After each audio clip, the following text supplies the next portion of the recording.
Ya, pada tahun 1997, Tiger Woods memenangkan akan pertandingan golf yang paling top.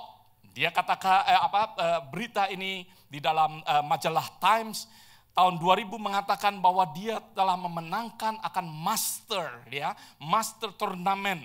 Dia sudah mengalahkan dan dia 4 daripada 15 turnamen. Bayangkan saudara, dia memenangkan di dalam setelah menjadi master, dia masih memenangkan 4 di antara 15. Luar biasa.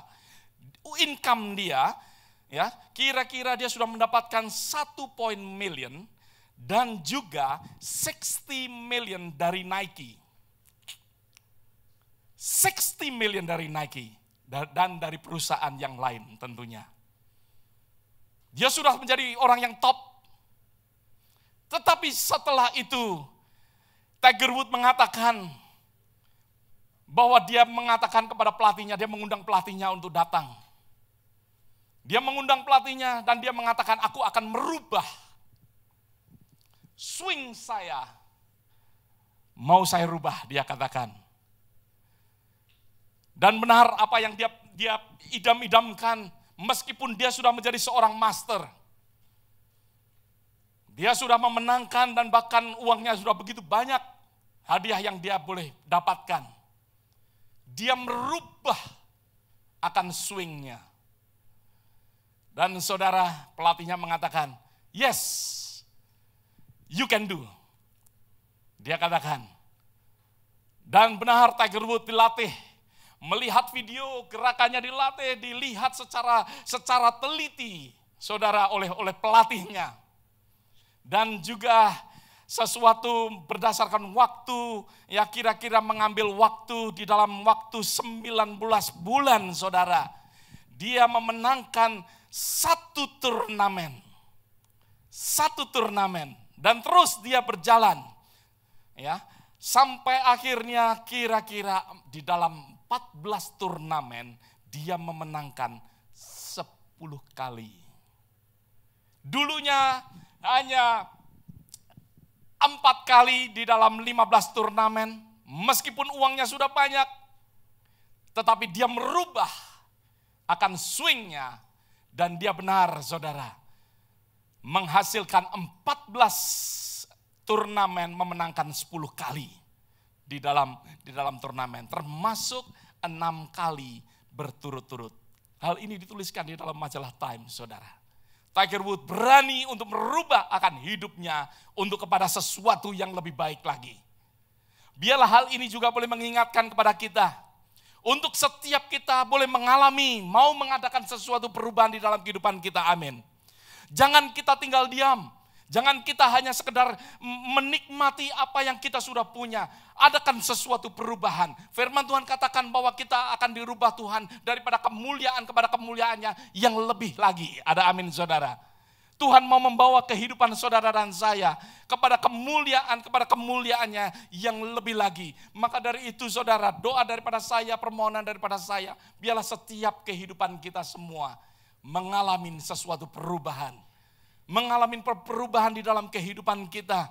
Tuhan Yesus juga saudara di dalam sesuatu ya yang menurut pada saat saya membaca akan firman Tuhan ini, Tuhan yang sudah secara luar biasa dan itu kira-kira yang Tuhan inginkan, tetapi Tuhan merubah sesuatu. Mari kita baca bersama-sama.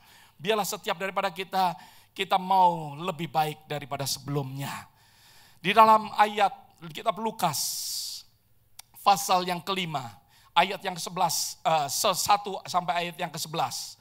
Lukas pasal yang kelima, ayat yang pertama sampai ayat yang ke-11. Di sini adalah suatu cerita daripada penjala ikan menjadi penjala manusia. Penjala ikan menjadi penjala manusia. Pada suatu kali Yesus berdiri di pantai Danau Genesaret. Sedang orang banyak mengerumuni dia, hendak mendengarkan firman Allah. Ia melihat 2 perahu di tepi pantai.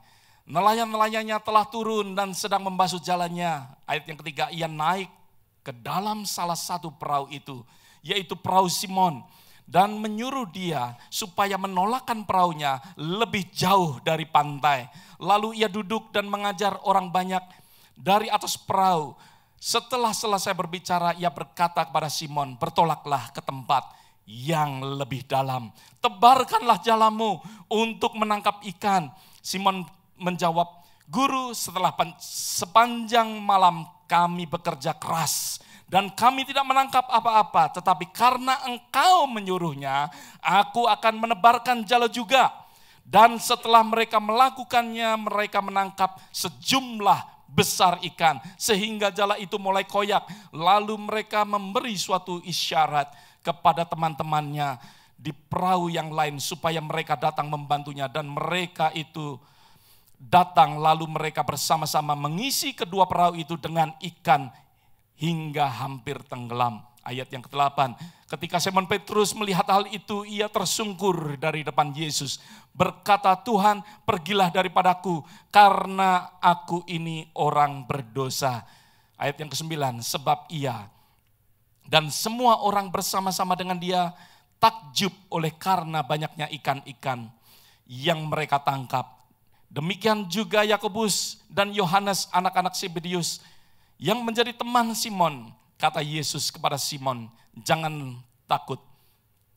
Mulai dari sekarang engkau akan menjala manusia. Dan sesudah mereka menghela perahu-perahunya ke darat, mereka pun meninggalkan segala sesuatu, lalu mengikut Yesus. Di dalam cerita ini kita melihat sama seperti Yesus. Yesus tidak segan-segan. Pada saat itu Yesus berbicara, dikatakan bahwa dia berdiri di pantai Genesaret, sedang orang banyak mengerumunin dia, hendak mendengarkan firman Allah. Bukanlah ini yang direncanakan oleh Tuhan. Bahwa rencana daripada Tuhan yaitu supaya semua orang mengenal akan firman Tuhan. Bukanlah ini yang direncanakan oleh Tuhan, supaya setiap orang boleh mendengar akan berita daripada keselamatan. Ada amin, saudara. Sesuatu yang kita boleh lihat di sini, Yesus tidak segan-segan. Meskipun pada saat itu Yesus mendapatkan sesuatu yang dia rencanakan dan sebelumnya melihat orang banyak ada di tempat itu, dia tidak segan-segan merubah. Dia melihat ada seseorang yang mempunyai perahu. Maka dari itu dia mengatakan kepada orang itu, ayo kita pergi ke tempat yang lebih jauh, katanya. Supaya apa, saudara? Yesus melakukan supaya banyak orang itu lebih mendengar akan firman Tuhan. Mungkin orang lebih bisa melihat akan Yesus. Yesus melakukan adanya sesuatu perubahan. Adanya sesuatu di mana Tuhan Yesus menginginkan untuk mereka semua lebih mendengarkan dengan baik. Saya percaya kenapa Yesus meminta untuk perahunya lebih jauh daripada darat. Supaya mereka semua bisa melihat akan Yesus. Supaya mereka bisa mendengar dengan baik. Yesus berbicara pada saat itu kepada mereka. Tetapi ada sesuatu yang menarik yang saya ingin untuk kita bisa bersama-sama perhatikan. Bahwa di dalam perjumpaan dengan Yesus ada terjadi sesuatu perubahan. Ada amin. Setiap orang yang berjumpa dengan Yesus harus mengalami perubahan di dalam hidupnya. Katakan sama-sama, mengalami perubahan di dalam hidupku. Setiap orang yang mengenal Yesus, setiap orang yang berjumpa dengan Yesus. Firman Tuhan hari ini saya berikan judul perjumpaan dengan Yesus. Perjumpaan dengan Yesus karena membawa sesuatu perubahan. Yesus sendiri tidak segan-segan untuk mengadakan sesuatu perubahan. Perubahan dari dekat dengan orang-orang. Membuat dirinya lebih jauh supaya orang bisa melihat akan Yesus. Supaya orang bisa mendengar lebih baik akan Yesus. Di situ Yesus melihat akan Simon. Dia melihat dua perahu yang dipakai untuk menangkap ikan. Dua perahu yang mana biasanya mereka bekerja dan menangkap akan ikan. Yesus melihat para nelayan ini, mereka sedang apa, saudara? Dikatakan firman Tuhan, mereka sedang mencuci akan jala mereka. Mereka sedang mengerjakan sesuatu di dalam kesibukan mereka sehari-hari. Kalau saya boleh katakan pada saat itu, mereka dikatakan firman Tuhan, mereka hanya sekedar mendengar dengan sebelah telinga kalau saya boleh katakan. karena telinga yang lain dia pakai untuk membersihkan, asik dengan kesibukannya sendiri. Yesus mengatakan, ayo kita pergi ke tempat yang lebih jauh. Yesus berkata kepada mereka, jangan hanya sekedar mendengar dengan sebuah telinga, satu telinga. Tetapi Tuhan inginkan untuk lebih lagi mendengar secara spesifik. Mendengar secara dekat dengan Yesus. Mereka tidak bisa kemana-mana, ada amin saudara. Mereka dibawa Yesus ke dalam perahu. Nelayan-nelayan yang menjadi pandangan daripada Yesus. Mereka dibawa oleh Yesus berada di perahu. Kata Yesus, ayo kita pergi ke tempat yang lebih dalam. Perhatikan hal ini saudara. Perhatikan akan hal ini. Bahwa Yesus pada saat ini, meskipun Tuhan Yesus tertarik kepada orang banyak. Seperti saudara pada saat ini berada di gereja ini. Yesus tertarik kepada sesuatu kebaktian. Tetapi Yesus tertarik kepada personal demi personal. Yesus tertarik kepada seorang demi seorang. Pribadi dengan pribadi. Last week saya menyampaikan akan firman Tuhan. Kenapa Tuhan meninggalkan akan kain kafannya? Untuk apa? Untuk menjumpai pribadi dengan pribadi. Untuk bisa bersekutu, untuk mempunyai sesuatu fellowship, untuk bisa ada hubungan personal demi personal dengan murid-muridnya. Ada amin saudara. Demikianlah Tuhan di dalam kehidupan kita. Tuhan mau untuk dekat dengan saudara, personal demi personal. Yes, Tuhan menginginkan orang yang banyak, tetapi hubungan satu dengan yang lain. Maksudnya Yesus dengan saudara, satu persatu. Satu persatu. Tuhan menginginkan akan hal ini. Ada amin saudara.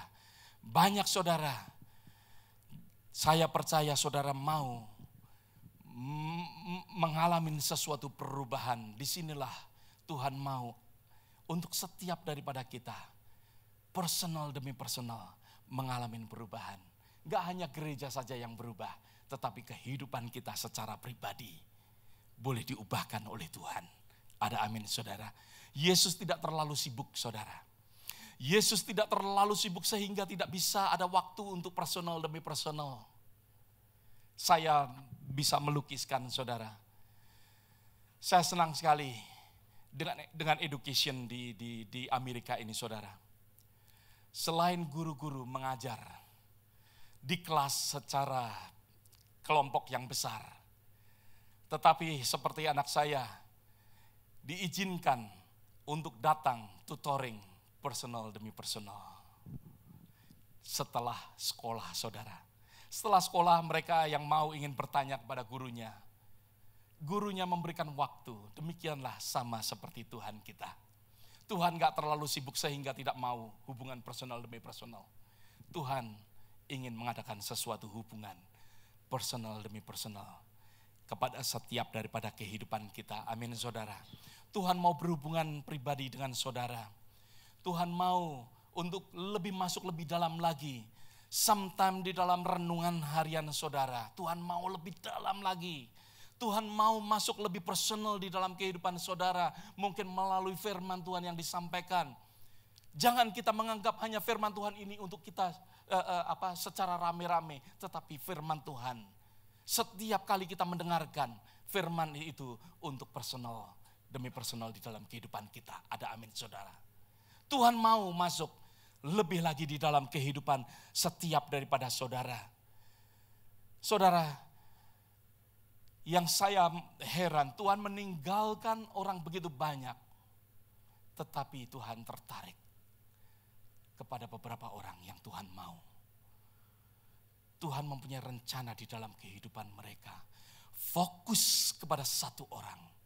Maksudnya fokus secara personal kepada orang yang Tuhan mau untuk Tuhan kerjakan di dalam kehidupannya. Yang mana Tuhan mau untuk ada sesuatu perubahan terjadi di dalam kehidupan orang itu. Perjumpaan dengan Yesus, di mana membawa Yesus katakan, ayo kita pergi ke tempat yang lebih dalam lagi. Di dalam ayat yang ketiga.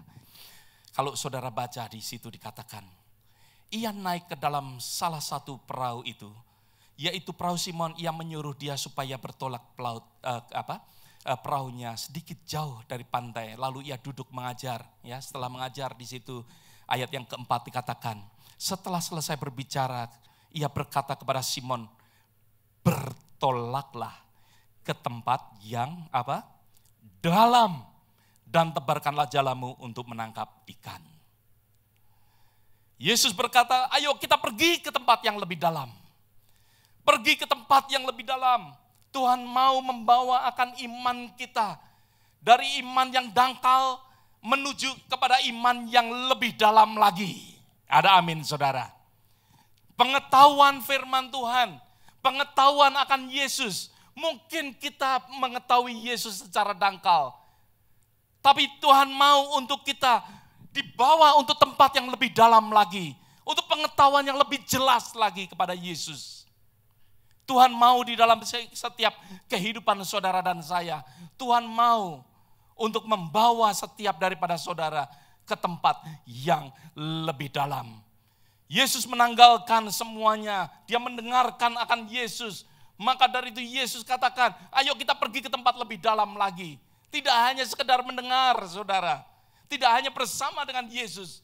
Tetapi Yesus mempunyai rencana yang lebih lagi di dalam kehidupan Petrus. Amin saudara. Yesus mempunyai rencana yang lebih lagi. Tidak hanya sekedar bersama dengan Yesus. Tapi Yesus mempunyai rencana yang lebih lagi di dalam kehidupan daripada Simon. Mungkin kita dibawa kepada sesuatu tempat. Tapi Yesus tidak hanya kepada sesuatu tempat di mana kita tetap sama. Tetapi Yesus membawa kepada sesuatu tempat. Tetapi tempat itu, kalau saudara tahu, tempat yang dalam itu, mungkin saudara comfort di tempat yang dangkal. Saudara tidak perlu mengalami ketakutan. Ada amin saudara di tempat yang dangkal. Mungkin saudara tahu bahwa jangkar saudara sampai di tanah saudara. Di tempat yang dangkal, jangkar saudara di tanah. Di tempat yang dangkal, mungkin saudara melihat kepandaian saudara yang menjadi jangkar itu sampai di tanah. Your education, your knowledge, sampai saudara. Maka dari itu saudara merasa tenang. Saudara merasa aman dengan kepandaian. Mungkin dengan apa yang saudara punyai. Dengan segala harta yang saudara punyai. Mungkin seperti jangkar. Jangkar itu sampai ke tanah. Saudara merasa aman. Oh, saya mempunyai rumah, mempunyai mobil, mempunyai uang sebanyak sedemikian. Oh, saya aman. Tetapi Yesus katakan, ayo kita pergi ke tempat yang lebih dalam. Supaya apa saudara? Supaya saudara lepas daripada comfort zone saudara. Supaya tempat di mana saudara bergantung adalah hanya Yesus. Ada amin saudara. Jangkar saudara nggak sampai, pengetahuan saudara nggak sampai, kekayaan saudara nggak sampai, pikiran saudara nggak sampai. Kapal Titanic mengingatkan kita. Rencana kita nggak sampai, kekayaan kita nggak sampai. Mengingatkan kepada kita, ya meskipun pandai-pandainya kita nggak sampai saudara di tempat yang dalam. Yesus mau membawa kehidupan saudara dan saya ke tempat yang lebih dalam. Yaitu supaya saudara bergantung hanya kepada Tuhan. Bergantung kepada Yesus. Ada amin saudara. Tidak bergantung dengan apapun yang saudara punyai. Tidak bergantung dengan apa yang saudara pikirkan. Tidak bergantung dengan apa yang saudara rencanakan. Tuhan mau di dalam kehidupan kita. Tuhan mau di dalam kehidupan kita, hanya Tuhanlah tempat kita bergantung. Ada amin saudara. That's why Tuhan berkata kepada Petrus, ayo Petrus kita ke tempat yang lebih dalam. Sometimes kita takut di tempat yang lebih dalam. Tapi apa kata daripada Petrus? Apa kata daripada Petrus? Petrus katakan, karena engkau yang menyuruh. Amin saudara. Mari kita baca bersama-sama ayat yang kelima. Simon menjawab, Guru, telah sepanjang malam kami bekerja keras dan kami tidak menangkap apa-apa. Tetapi karena engkau menyuruhnya, aku akan menebarkan jala juga. Karena engkau menyuruhnya. Disobedient, saudara. Ini adalah ketaatan. Katakan sama-sama, karena engkau menyuruhnya Tuhan. Karena engkau menyuruhnya, meskipun tempat itu dalam. Meskipun kita tidak mempunyai sesuatu pegangan. Tetapi karena Yesus yang menyuruh, biarlah setiap daripada kita juga melakukannya. Ada amin saudara. Kita boleh melakukan apa yang Tuhan suruh dalam kehidupan kita. Sometimes meskipun kita tidak mengetahui bahwa tempat yang dalam itu, mungkin berdasarkan pengalaman kita seperti pengalaman daripada Petrus. Petrus sudah menebarkan jala seharian dan dia tidak mendapatkan apa-apa. Tetapi Petrus, karena Tuhan yang menyuruh, maka itu Petrus melakukan. Ada amin. Petrus melakukan di tempat yang lebih dalam, lebih baik daripada tempat yang dangkal. Tempat yang lebih dalam, lebih baik daripada tempat yang sebelumnya. Tempat yang dangkal, ikannya kecil-kecil, saudara. Tempat yang lebih dalam, tempat yang dangkal adalah ikannya tidak banyak. Tetapi tempat yang lebih dalam, Petrus bersama dengan Yesus mendapatkan ikan lebih banyak. Amin saudara. Firman Tuhan katakan bahwa perahu daripada Petrus bahkan hampir tenggelam saudara. Kenapa? Karena berkat Tuhan lebih banyak. Di dalam tempat, di tempat yang lebih dalam. Kalau Yesus mengatakan ayo kita ke tempat yang lebih dalam. Karena Tuhan juga menyediakan berkat. Meskipun kita di bawah tempat yang mungkin sudah sesuatu yang tidak nyaman, sesuatu yang mungkin kita takut. Tetapi di tempat yang lebih dalam, di situ kita harus bisa melihat bahwa Yesus duduk bersama dengan kita. Yesus bersama dengan saudara. Yesus tidak meninggalkan saudara. Yesus tidak hanya menyuruh, tetapi Yesus bersama-sama dengan saudara. Yesus sebagai Immanuel. Ada amin. Di tempat yang dalam, karena Yesus mau untuk menyatakan sesuatu. Lebih dalam lagi iman kita. Lebih dalam lagi pengetahuan kita. Lebih tahu lagi rencana daripada Tuhan. Di tempat yang dalam. Sometimes Tuhan mengizinkan. Tuhan mengizinkan di tempat yang dalam. Tuhan membawa kita ke tempat yang dalam. Supaya apa? Supaya kita bergantung. Mungkin tempat yang dalam itu, sometimes Tuhan izinkan. Ada sakit dalam kehidupan kita. Supaya apa? Supaya gantungan kita hanya Tuhan. Ada amin saudara. Supaya kita bergantung pada saat kita taruh tempat yang dalam. Mungkin finansial kita nggak tahu. Tapi supaya kita terus bersandar dengan Yesus. Tetapi sekali lagi Tuhan tahu kebutuhan. Tuhan tahu kebutuhan. Kebutuhan daripada Petrus. Petrus mempunyai sesuatu tanggung jawab. Bahwa Petrus sebagai penjala dia harus memikirkan nanti bisnisnya bagaimana, dagangannya bagaimana, Tuhan tahu. Maka itu Tuhan memberikan yang dibutuhkan oleh Petrus. Ada amin saudara. Mungkin dia bertanggung jawab nanti gimana dengan keluarga. Mereka makan apa kalau saya tidak mendapatkan ikan. Tuhan maunya kongko-kongko saja. Tidak demikian saudara. Tuhan mau juga untuk memberkati akan kehidupan kita. Selanjutnya perjumpaan daripada Yesus, ya, merubah daripada apa yang penting bagi kita kepada apa yang penting. bagi Tuhan. Perjumpaan dengan Yesus membawa kehidupan kita. Apa yang penting bagi kehidupan saudara kepada apa yang penting bagi Tuhan. Sometimes di dalam kehidupan kita selalu berpikir kepada yang jasmani, yang fisikal. Tetapi Tuhan berpikir sesuatu yang lebih dalam lagi, yaitu berpikir kepada yang rohani. Mungkin kita berpikir kepada tim kita.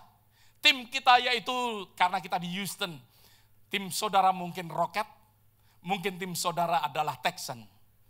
Tapi timnya daripada Tuhan, yaitu gerejanya. Mungkin manusia hanya berpikir, hanya timnya, tapi Tuhan memikirkan tim daripada Tuhan, yaitu gerejanya. Mungkin yang dipikirkan kita adalah makanan-makanan yang kita makan.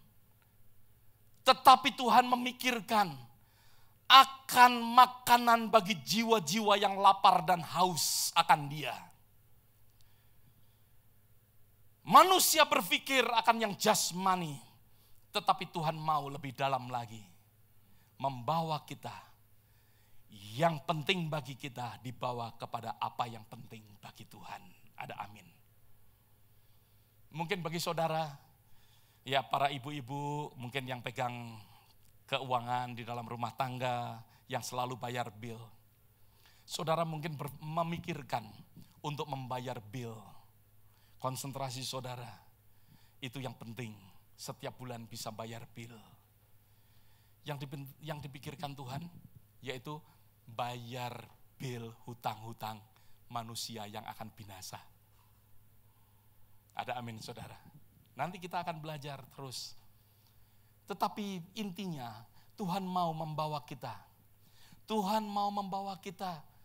Apa yang menjadi kepentingan daripada Petrus. Yaitu kepentingan dia mencari ikan. Tetapi dibawa oleh Tuhan untuk menjadi penjala apa? Manusia. Dari sesuatu, saudara, Tuhan, kalau saudara dijadikan oleh Tuhan sebagai bisnismen, Tuhan enggak mengatakan itu salah, enggak mengatakan itu dosa. Tetapi Tuhan mau dari bisnismen yang biasa menjadi bisnismennya Tuhan. That's what I mean. Amin saudara, itu yang saya maksudkan. Yang saudara mungkin pikirkan pada saat ini, mungkin hanya menjadi student di sekolahan, tetapi juga biarlah saudara menjadi murid-muridnya Tuhan. Ada amin saudara. Mungkin yang saudara pikirkan saat ini mungkin hanya sekedar, oh nanti saya retired gimana. Tapi pikirkan retirement yang selama-lamanya. Itu yang penting untuk saudara pikirkan. Ada amin saudara, kehidupan yang kekal. Itu yang perlu untuk dipikirkan. Seringkali kita berpikir hanya sekedar begitu saja.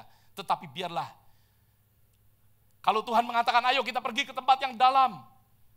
Karena Tuhan mau merubah seperti kehidupan Petrus. Dari penjala ikan menjadi penjala manusia.